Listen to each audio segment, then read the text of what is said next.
നമസ്കാരം. കേരളത്തിലെ സ്ത്രീകൾക്ക് അടങ്ങാത്ത കാമഭ്രാന്ത്. രാത്രിയിൽ നടക്കാനിറങ്ങുന്ന സ്ത്രീകൾ അസൽ തെരുവ് വേശ്യകൾ. പോരെ പൂരം. അധിക്ഷേപ പരാമർശം നടത്തിയിട്ടുള്ളത് ഓൾ കേരള മെൻസ് അസോസിയേഷനാണ്. ഓൾ കേരള മെൻസ് അസോസിയേഷൻ്റെ പ്രധാനപ്പെട്ട ആളുകളിൽ ഒരാൾ രാഹുൽ ഈശ്വറാണ്.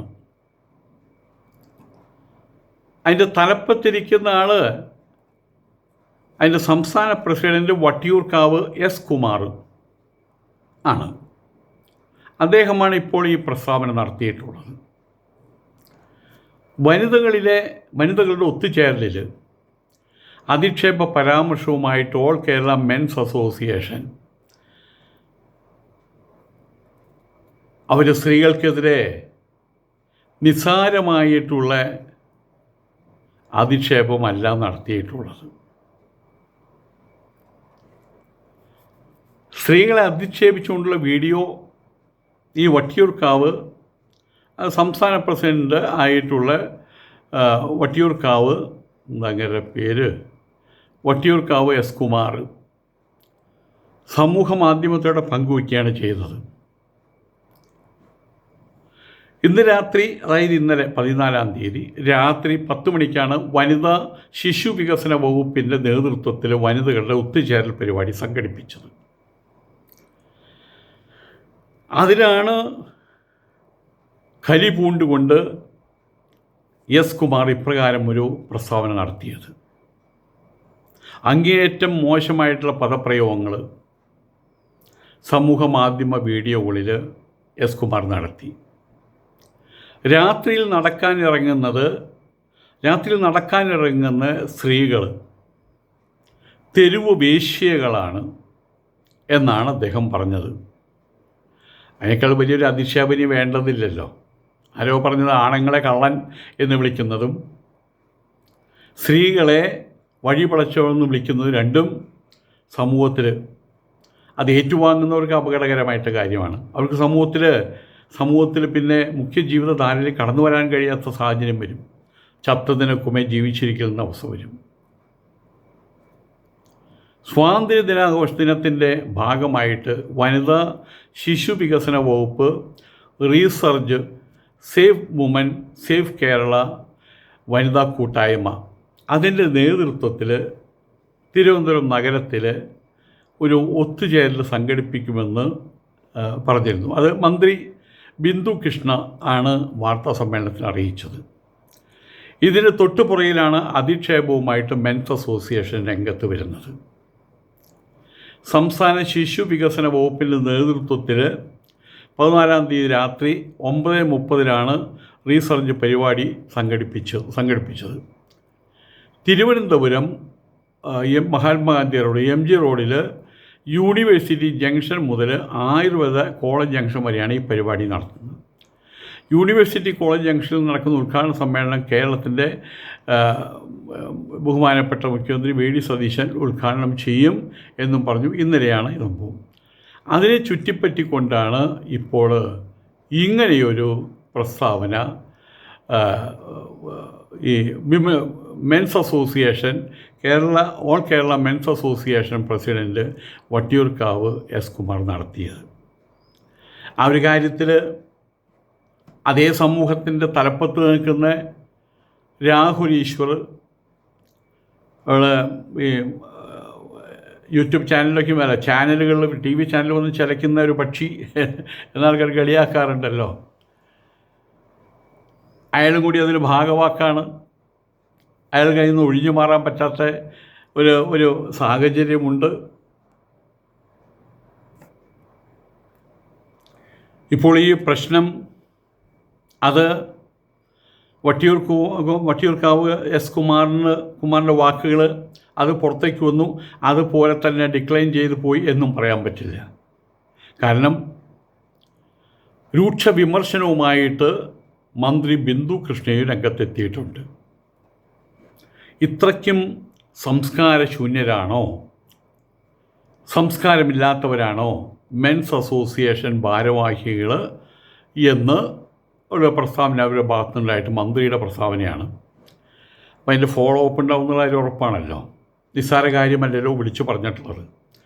മെൻസ് അസോസിയേഷൻ ഭാരവാഹികളുടെ ഭാഗത്തു നിന്നുണ്ടായ വിവാദ പരാമർശങ്ങളെ അതിരൂക്ഷമായിട്ടാണ് മന്ത്രി ബിന്ദു കൃഷ്ണ പ്രതികരിച്ചിട്ടുള്ളത്. ഇത്രയ്ക്ക് സംസ്കാരശൂന്യരാണോ മെൻസ് അസോസിയേഷൻ ഭാരവാഹികളെന്ന് ചോദിച്ച മന്ത്രി, ഒരു സംഘടനയുടെ ഭാരവാഹികളാകാൻ കുറഞ്ഞ പക്ഷം അല്പം സംസ്കാരമെങ്കിലും വേണം എന്നും പറഞ്ഞു. തങ്ങൾ പുരുഷന്മാർക്കെതിരല്ല, സ്ത്രീകളെ അടച്ചാക്ഷേപിക്കുന്ന ഇത്തരം ആളുകളെ സ്ഥാനത്തിരുത്തണോ എന്ന് സംഘടനയിൽ ആത്മാഭിമാനമുള്ള പുരുഷന്മാർ ആലോചിക്കണമെന്നും മന്ത്രി പറഞ്ഞു. തലസ്ഥാനത്ത് നടന്ന വനിതാ സംഗമത്തിനിടെ മാധ്യമങ്ങളോട് സംസാരിക്കുകയായിരുന്നു മന്ത്രി. ഇവിടെ മനസ്സിലാക്കേണ്ട ഒരു കാര്യം, ഇപ്പോൾ ഈ ഇത്തരം പ്രസ്താവനകൾ ഇറക്കുന്നതിൻ്റെ പുറകിൽ പ്രകോപനം സൃഷ്ടിക്കുക എന്നൊരു ഉദ്ദേശം തന്നെയാണുള്ളത്.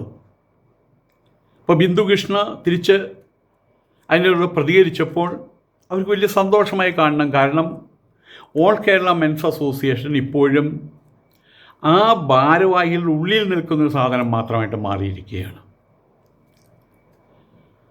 ആയതുകൊണ്ട് തന്നെ അവരെ ആരും കാര്യമായിട്ട് എടുക്കുന്നില്ല, കാര്യമായിട്ട് എടുക്കേണ്ടതുണ്ട്.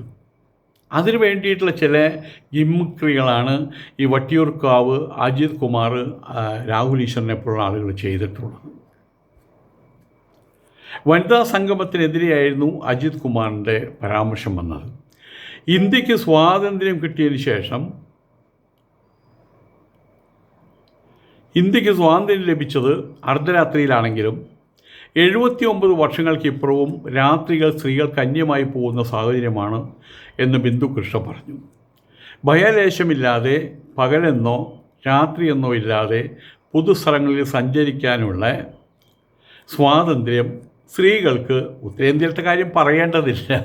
പുറത്ത് കിടന്നാൽ പിന്നെ അകത്തേക്ക് പോക്കുണ്ടാവില്ല, പുറത്ത് കിടന്നാൽ പിന്നെ വീട്ടിലേക്ക് പോക്കുണ്ടാവില്ല. കേരളം ഒരു പരിധിവരെ അങ്ങനെയല്ല. പക്ഷേ കേരളത്തിലും രാത്രികളിൽ ഒരു സ്ത്രീ ഒറ്റയ്ക്ക് സഞ്ചരിച്ചാൽ, നാടൻ ഭാഷയിൽ പറഞ്ഞാൽ, പല കഴുകം കണ്ണുകളും അവളെ നോട്ടം വയ്ക്കും. ഇവിടെയും കാര്യങ്ങൾ ഉത്തരേന്ത്യയിൽ നിന്ന് മാറിയിട്ട് വലിയ വ്യത്യാസമൊന്നുമില്ലാതെ ഇവിടെയും കാര്യങ്ങൾ നടക്കുന്നത്. അതുകൊണ്ടാണ് മന്ത്രി ബിന്ദു കൃഷ്ണ പറഞ്ഞത്, ഭയലേശമില്ലാതെ പകലെന്നോ രാത്രിയിലെന്നോ ഇല്ലാതെ പൊതു ഇടങ്ങളിൽ സഞ്ചരിക്കാനുള്ള സ്വാതന്ത്ര്യം സ്ത്രീകൾക്ക് ഇപ്പോഴും ലഭ്യമായിട്ടില്ലെന്ന് പറയാൻ കാരണം, എൻ്റെ വീടിനടുത്ത് ഇപ്പോഴല്ല, വളരെ കാലങ്ങൾക്ക് മുൻപ് ഒരു ടീച്ചറുണ്ടായിരുന്നു. ഒരു പോലീസുകാരി, ഒരു പോലീസുകാരൻ്റെ ഭാര്യ, അവർ ടീച്ചറാണ്. അപ്പോൾ അദ്ദേഹത്തിന് പെട്ടെന്ന് വന്ന എന്തോ ഒരു അസുഖം, ഒരു മരുന്ന് ഉടനടി വേണം. അദ്ദേഹത്തിനാണോ അദ്ദേഹത്തിൻ്റെ അമ്മയ്ക്കാണോ എന്ന് എനിക്കറിയില്ല. ഇവരെൻ്റെ അടുത്താണ് വരുന്നത്. അവരുടെ ഭർത്താവിനാണ് പ്രശ്നം. ഇവരെൻ്റെ അടുത്തേക്കാണ് വരുന്നത്, പോലീസുകാരന്. എൻ്റെ അടുത്ത് വന്ന് അവർ പറഞ്ഞു, അർജൻറ്റായിട്ട് മരുന്നൊന്നും വാങ്ങിച്ചുകൊണ്ടിരുന്നു, രാത്രി ഞാൻ എങ്ങനെയാണ് പുറത്തേക്ക് പോകുക എന്നാണ് ആ ടീച്ചർ ചോദിച്ചത്. ഞാൻ പോയി മരുന്ന് വാങ്ങിച്ചു കൊണ്ട് കൊടുത്തു. പക്ഷെ ഇപ്പോൾ ആലോചിക്കുകയാണ്, അവർക്ക് ഒരു പോലീസുകാരൻ്റെ ഭാര്യ ടീച്ചറാണ്, അവർക്ക് രാത്രി 8 മണി 9 മണിക്ക് പുറത്തു പോകാൻ ഭയമാണ് വാസ്തവത്തിൽ. അതാണ് ഇവിടുത്തെ സ്ഥിതി. ബിന്ദുകൃഷ്ണ അത് തന്നെയാണ് പറഞ്ഞത്. ലിംഗഭേദമില്ലാതെ പ്രപഞ്ചത്തിൻ്റെ എല്ലാ അനുഗ്രഹങ്ങൾക്കും ഓരോ കുഞ്ഞും അവകാശിയാണെങ്കിലും സ്ത്രീകൾക്ക് മാത്രം അത് നിഷേധിക്കപ്പെടുന്ന സാഹചര്യം ഇന്നും നിലനിൽക്കുന്നുണ്ട്. സ്ത്രീകൾക്ക് ആത്മവിശ്വാസം നൽകുന്നതിനും നിർഭയരായിട്ട് മുന്നോട്ട് പോകാനുള്ള സന്ദേശം നൽകുന്നതിനുമായിട്ടാണ് സംസ്ഥാന വനിതാ ശിശു വികസന വകുപ്പ് തിരുവനന്തപുരത്ത് ഇത്തരമൊരു പരിപാടി ആസൂത്രണം ചെയ്തതെന്ന് മന്ത്രി പറഞ്ഞു. ഇത് ഒരു തുടക്കം മാത്രമാണ്. വരും നാളുകളിൽ അതിന് വേണ്ടുന്ന ഒക്കേഷൻ തിരഞ്ഞെടുത്ത് കൂടുതൽ പരിപാടികൾ ഉണ്ടാകുമെന്നും മന്ത്രി അറിയിച്ചു. സംസ്ഥാന സർക്കാരൊരു സമഗ്ര വികസന നയത്തിന്, വനിതാ വികസന നയത്തിന് അഥവാ ഒരു സമഗ്ര വനിതാ നയത്തിന് രൂപം നൽകുന്നുണ്ടെന്നും അതിൻ്റെ കരട് രൂപം തയ്യാറായി കഴിഞ്ഞു എന്നും ഓണം കഴിഞ്ഞാൽ അതിൻ്റെ മേലെ ചർച്ച നടക്കും എന്നും ബിന്ദു കൃഷ്ണ പറയുകയുണ്ടായി. അതിൻ്റെ അർത്ഥം എന്താണ്? ഓൾ കേരള മെൻസ് അസോസിയേഷൻ്റെ അസോസിയേഷന് അവരുടെ വർക്കുകൾ ഇനി കൂടാൻ പോവുകയെന്ന് സാരം. അവരുടെ പ്രവർത്തനങ്ങൾക്ക് ഇനി കൂടുതൽ ശക്തി വയ്ക്കാൻ പോവുകയാണ് സാരം. ഇപ്പോൾ ഓൾ കേരള മെൻസ് അസോസിയേഷൻ അതിൻ്റെ നടത്തിപ്പ് ഇവിടെയുള്ള വനിതാ കമ്മീഷനുമായിട്ട് ബന്ധപ്പെട്ടുകൊണ്ടാണ്. എങ്ങനെ? നല്ല ബന്ധമല്ല, ചീത്ത ബന്ധം. അതാണ് ഇവിടെ കണ്ടത്.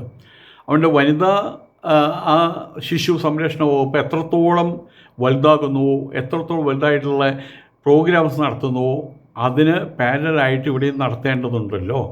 അവരുടെ ചുമതലകൾ അത് വർദ്ധിച്ചു വരികയാണ്. ഇനി വരാൻ പോകുന്ന കാലത്തിൽ അറിയാൻ പറ്റും. ഇപ്പം എല്ലാം തന്നെ സെപ്പറേഷനാണ്. ജാതികൾ തമ്മിൽ തന്നെ പല തുരുത്തുകളിലേക്കായിട്ട് മാറിക്കഴിഞ്ഞു. മതങ്ങൾ പല തുരുത്തുകളിലേക്കായിട്ട് മാറിക്കഴിഞ്ഞു. ഇനിയിപ്പോൾ ആണുങ്ങളും പെണ്ണുങ്ങളും ഇനിയിപ്പോൾ ഡിസ്ട്രിക്റ്റ് വൈസ് കാസർഗോഡ് ആണുങ്ങൾ, കണ്ണൂർ മുഴുവൻ പെണ്ണുങ്ങൾ. കാസർഗോഡ് നിന്ന് കണ്ണൂർക്ക് വരണമെങ്കിൽ വിസ വേണമെന്നുള്ള അവസ്ഥ വരുമെന്ന് അറിയില്ല. അപ്പോൾ ഓരോ ജില്ലകളിൽ ഇനി ഓരോ വിഭാഗക്കാർക്കായിട്ട് സ്ത്രീ ജില്ല, പുരുഷ ജില്ല അങ്ങനെയൊക്കെ സമീപ ഭാവിയിൽ ഉണ്ടായിക്കഴിഞ്ഞാൽ എനിവേ അങ്ങനെയൊക്കെ പറയാൻ തോന്നുകയാണ് കാര്യങ്ങൾ. എന്തായാലും രാത്രി ഇറങ്ങി നടക്കുന്ന സ്ത്രീകളെ കുലടകളെന്നും വേശ്യകളെന്നും വിളിക്കുന്ന വട്ടിയൂർക്കാവ് എസ് ശ്രീകുമാറിൻ്റെ ശബ്ദത്തിന് അനുരൂപമായിട്ടുള്ള ചില ശബ്ദങ്ങൾ മലബാർ ഭാഗത്ത് നിന്ന് കേട്ടിട്ടുണ്ട്. അവിടെ സ്ത്രീകൾ വാസ്തവത്തിൽ കൃഷിയിടങ്ങളാണല്ലോ, പ്രസവിപ്പിക്കാൻ വേണ്ടി ബീജം വിതറുന്ന കൃഷിയിടങ്ങൾ. അപ്പം അവിടെ അങ്ങനെ കാര്യങ്ങളൊക്കെ അതിൻ്റെ കാര്യങ്ങൾ അങ്ങനെ നടക്കുന്നുണ്ട്. അപ്പോൾ ആ ഒരു ഗോത്ര വിഭാഗത്തിൻ്റെ അതേ ശബ്ദം തന്നെയാണ് ഇപ്പോൾ നമ്മളുടെ അദ്ദേഹത്തിൻ്റെ പേര് രാഹുൽ ഈശ്വർ ഉന്നത സ്ഥാനത്തിരിക്കുന്ന ഈ മെൻസ് അസോസിയേഷൻ്റെ ഭാഗത്തു നിന്നുണ്ടായിട്ടുള്ളത്. സ്ത്രീകളെ പുട്ട് ദം ചേഞ്ച്, ഇതന്നെ കാര്യം. സ്ത്രീകളെ ചങ്ങലയ്ക്കിടുക, ഇത് തന്നെ കാര്യം. കേരളം എന്ന പേര് കേട്ടാൽ നിങ്ങൾ തന്നെ പൂരിപ്പിച്ചു. ഏതായാലും മുമ്പ് എഴുതി വെച്ച പോലെ പാടാൻ കഴിയുന്നില്ല. നമസ്കാരം.